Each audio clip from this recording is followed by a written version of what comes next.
নির্বাচনে বিজয়ী হতে পারলে আন্তর্জাতিক মানের খেলার মাঠ উপহার পাবে চরবাসী। এই কথা বলেন তুজাম্মেল হক। বিস্তারিত থাকছে আলামিন রাহেলের প্রতিবেদনে। রবিবার শহীদ জিয়া ফুটবল টুর্নামেন্টের ফাইনাল খেলার আয়োজন করা হয়। উক্ত খেলায় অংশগ্রহণ করে দুটি শক্তিশালী ফুটবল দল বাঘুটিয়া ফুটবল একাদশ বনাম ওয়ালিদ ফুটবল একাদশ। ঘিওর দৌলতপুর শিবালয় উপজেলা মিলে মানিকগঞ্জ 1 আসন থেকে মনোনয়ন প্রত্যাশী তুজাম্মেল হক বলেন, আমি নির্বাচনে বিজয়ী হতে পারলে চরের মানুষ একটি আধুনিক আন্তর্জাতিক মানের খেলার মাঠ উপহার পাবে। উক্ত অনুষ্ঠানে প্রধান অতিথি হিসেবে উপস্থিত ছিলেন সাবেক সভাপতি মানিকগঞ্জ জেলা বিএনপির সাবেক চেয়ারম্যান মোহাম্মদ মুজাম্মেল হক তুজা।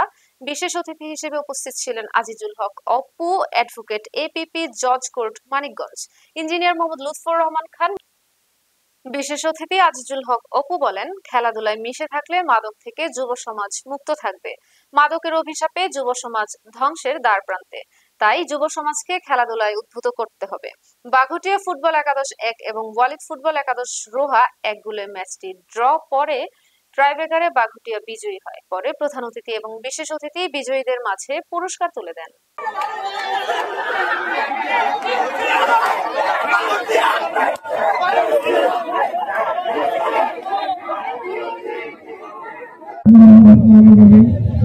খুবই ভালো লাগলো যে বাঘুটিয়াবাসীর যে ফুটবলের যে উন্নয়ন আমি দেখলাম, এখানে প্রায় কয়েক হাজার, প্রায় 40,000 বা এরও অধিক সংখ্যক দর্শক আজকে এখানে উপস্থিত হয়েছে। এটা প্রমাণ করে যে বাঘুটিয়াবাসী আসলে ফুটবলকে পছন্দ করে, তারা ক্রীড়াপ্রেমী এবং তারা মাদক থেকে দূরে থাকে। এখানে দুই দলের যে ফুটবল প্রদর্শনী আমরা দেখলাম, তেওতা এবং বাঘুটিয়া টিমের, তারা অসাধারণ ফুটবল খেলেছে। আমরা বলতে চাই যে রোহা এবং যে আপনার বাঘুটিয়া টিম, বিশেষ করে বাঘুটিয়া টিমের প্লেয়ার অসাধারণ খেলেছে। 10-11 নম্বর প্লেয়ার, তারা খুবই অসাধারণ খেলেছে, আমি খুবই ফলো করেছি এবং ব্যক্তিগতভাবে এই বাঘুটিয়াবাসীকে ধন্যবাদ জানাই যেন তারা এরকম আয়োজন করবে এবং এই অনেক আনন্দিত এবং মজা পেয়েছেন। এইরকম খেলাই বারবার আপনারা চেষ্টা করবেন, খেলার মাধ্যমে আপনাদের সন্তানেরা, আপনাদের ভাইয়েরা মাদক থেকে দূরে থাকবে। খেলার মধ্যে মনোনিবেশ করলে ভালো একটা পরিবেশ আসবে। খেলা দ্বারা যেমন শারীরিক চর্চা হয়, মন মানসিকতা ভালো হয়। আর বসত বাড়ি ভেঙে নিয়ে যায়, ফসলি জমি ভেঙে নিয়ে যায়, খেলার মাঠ ভেঙে নিয়ে যায়, শিক্ষা প্রতিষ্ঠান, ধর্মীয় প্রতিষ্ঠান, মসজিদ মাদ্রাসা ভেঙে নিয়ে যায়, বাজার ব্যবস্থা ভেঙে নিয়ে যায়, এভাবে যাতায়াত ব্যবস্থা ভেঙে নিয়ে যায়।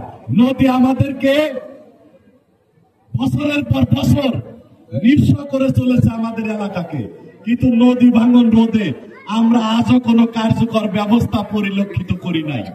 বিগত দিনের নাম মাত্র টাকা পয়সা লুটপাট করার জন্য প্রকল্প হাতে নেওয়া হয়েছে, সেগুলি আমাদের নদী ভাঙন রোধ করতে পারে নাই, ঠিক কিনা?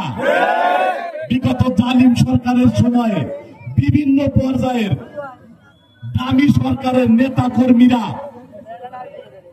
নদীতে অবৈধভাবে মাটি খনন করে তারা নদী ভাঙনকে আরো বেশি গতিশীল করেছে, ত্বরান্বিত করেছে, ঠিক কিনা? কাজেই বর্তমানে সেই জালিম সরকার দলীয় ক্যাপ্টেনকে পরিয়ে দিচ্ছেন জনাব তুজাম্মেল হক তুজা মামা।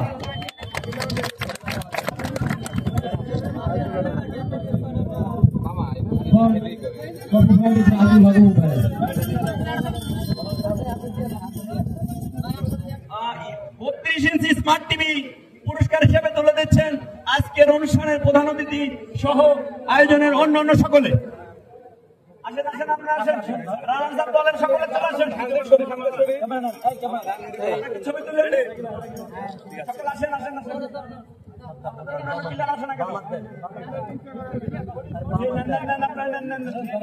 খুশি না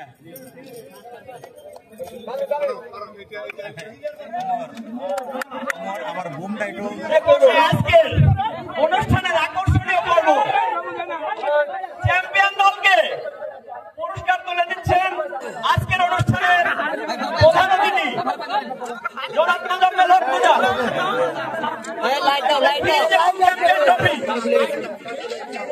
সকলকে গ্রহণ করার জন্য অনুরোধ জানাচ্ছি।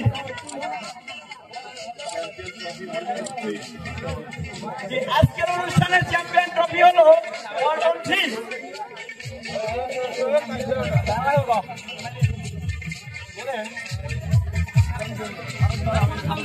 ধন্যবাদ।